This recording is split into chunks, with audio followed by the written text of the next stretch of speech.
Hello जी, नमस्कार, सत श्री अकाल। Wish you all a very warm welcome to this wonderful platform.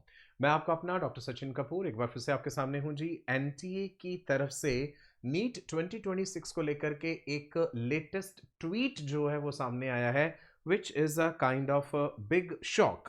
Now why big shock? Because एक इस तरह की कंट्रोवर्शियल क्वेश्चन को खुद ही एनटीए ने अपने ऑफिशियल ट्विटर हैंडल पे डाल दिया है, जो कि पुरानी एनसीईआरटी और नई एनसीईआरटी के हिसाब से चीज़ें डिफर कर रही हैं। सो ये एनटीए यानी नेशनल टेस्टिंग एजेंसी का अपना ऑफिशियल ट्विटर हैंडल है। और जो क्वेश्चन डाला गया है मैं आपको पढ़ के सुनाता हूं। जो ट्वीट है actually, what is the function of tassels in the corn cob?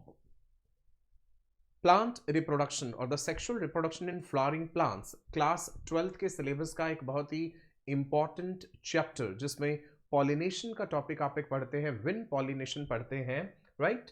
सो उन्होंने कहा है what is the function of tassels in the corn cob, you have to answer in the comment section A B C या D. अब वो question क्या है actually, मैं आपको थोड़ा और जूम करके दिखा देता हूं।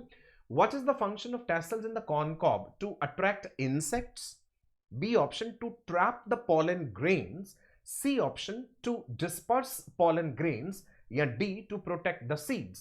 अब A और D तो एलिमिनेट हो जाएंगे। अब बात आ जाती है B और C में से। अब सबसे पहले तो ये सोचने वाली बात है कि क्या एनसीईआरटी ने न्यू एनसीईआरटी में ट्रेसल शब्द दिया है या नहीं। ये पुरानी एनसीईआरटी में था, तो नई एनसीईआरटी और पुरानी एनसीईआरटी में अंतर क्या है? मैंने आपके लिए पुरानी और नई एनसीईआरटी दोनों की कटिंग्स यहां पे लगा दी हैं।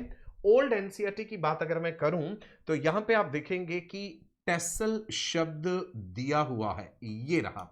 और अगर आप न्यू एनसीईआरटी में जाते हैं तो आपको टेसल शब्द देखने को नहीं मिलेगा, इसकी जगह आपको शब्द मिलेगा ईयर्स, राइट? जल्दी से एक बार पढ़ देता हूं। Pollination by wind is more common among abiotic pollinations. Wind pollination also requires that pollen grains are light and non-sticky so that they can be transported in the wind currents. We know that. They often possess well-developed stamens so that pollens are easily dispersed into the wind currents. Figure दी है, एक figure मैंने यहां पे नहीं लगाई है। And large often feathery stigma to trap the airborne pollen grains. Wind pollinated flowers often have single ovule in each ovary and numerous flowers packed into an inflorescence. A familiar example is the corn cob, right? Bhutta jo hai, corn cob. The tassels you see, they are nothing but stigma and style. So they are saying tassels are the hanging stigma and style which wave in the wind to trap the pollen grain.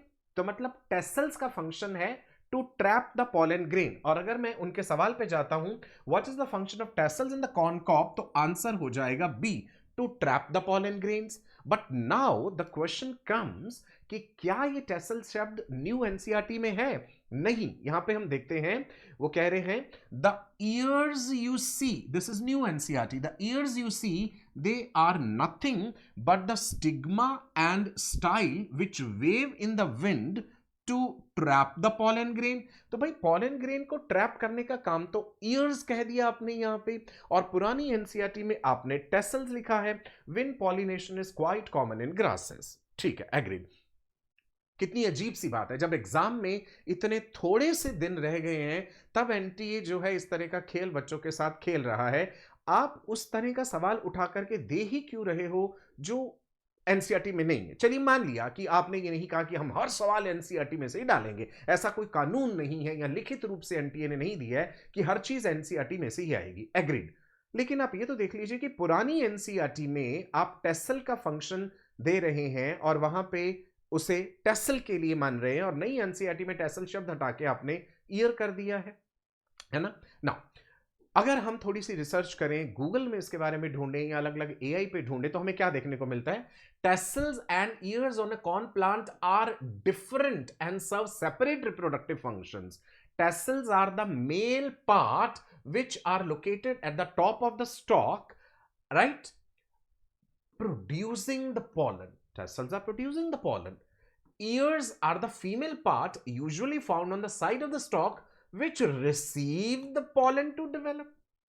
तो अगर इस हिसाब से चलूं तो वो function year का है. Ears are the female part usually found on the side of the stalk which receive pollen to develop. They are receiving the pollen to develop. Tassel, the male part, ears, the female part, located at the terminal top. They release the pollen, and female ears जो हैं, they are found along the stalk, produce silk and develop the grain. Now there is a term called tassel ears. Tassel ears, it is a rare abnormal condition where a tassel produces kernels or a partial ear, usually due to stress on the plant. This is by reference from this university, and this is what is given in Wikipedia. While they are structurally different, they are both crucial for pollination and seed development of the maize plant. अब देखिए कितनी अजीब सी बात है, पुरानी और NCERT को compare करते हैं. पुरानी में टैसल दिया है, नई में ईयर दिया है. फंक्शन कहा गया है यहाँ पे to trap the pollen grains, right, and they are saying but they are stigma and style. अब देखिए कि भाई यहाँ पे ऑप्शन ये बनाना है या ये बनाना है, क्या चाहता है एनटीए आपसे. This is something really strange. As an educator I personally believe कि क्या मकसद है आपका इस समय पे इस तरह के ट्वीट करने का. मैंने आपके लिए कॉर्न प्लांट की पिक्चर भी लगाई है जहां पे आप टेसल द मेल पार्ट आप देख पा रहे हैं, and then you can see the silk the female part, and you can see the ear of the corn. तो टेसल अलग दिखाया है, ईयर अलग दिखाया है. कमेंट सेक्शन में मुझे जरूर बताइएगा कि आपके इस पूरी बात के बारे में क्या विचार हैं. इसके अलावा एक और ट्वीट भी डाला है उन्होंने जो कि थोड़ा सा अच्छा है, 7 घंटे पहले है. A good preparation story is never about one big day, it's about the small days gone right. NEET prep with NTA. You begin with purpose and end with progress. Receive your question before 10 a.m. Check answers and explanations after 5 p.m. One simple routine, one disciplined habit, one step closer every single day. Right? So, well, कुछ अच्छी बातें भी कर रहे हैं भैया. कल भी एक ट्वीट बड़ा भयानक सा डाला था, जैसे लग रहा था कि किसी बच्चे के हाथ में जो है उनका ट्विटर हैंडल आ गया है, कोई टीनेजर है जो इस तरह की लैंग्वेज लिख रहा है, और आज फिर से एक अजीब सी बात जो है कर दी गई है. लेट्स होप कि आने वाले दिनों में कुछ अच्छी बातें भी कही जाएं. एंड एक और ट्वीट है उनका कि प्रोहिबिटेड आइटम्स क्या क्या हैं जो आपको एग्जामिनेशन हॉल में नहीं ले जानी है. इसके बारे में ऑलरेडी आपको जानकारी है, ड्रेस कोड आपको पता है, right. So I wish you all the best for a very bright and prosperous future.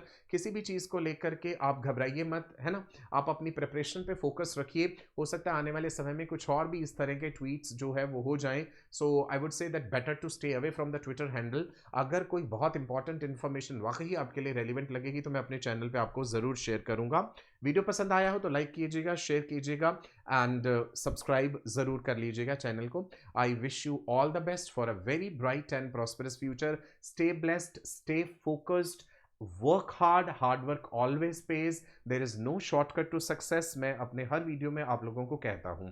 फिर मिलेंगे एक अगले बेहतरीन वीडियो के लिए, राइट. तब तक के लिए नमस्कार, bye bye, stay blessed, God bless you.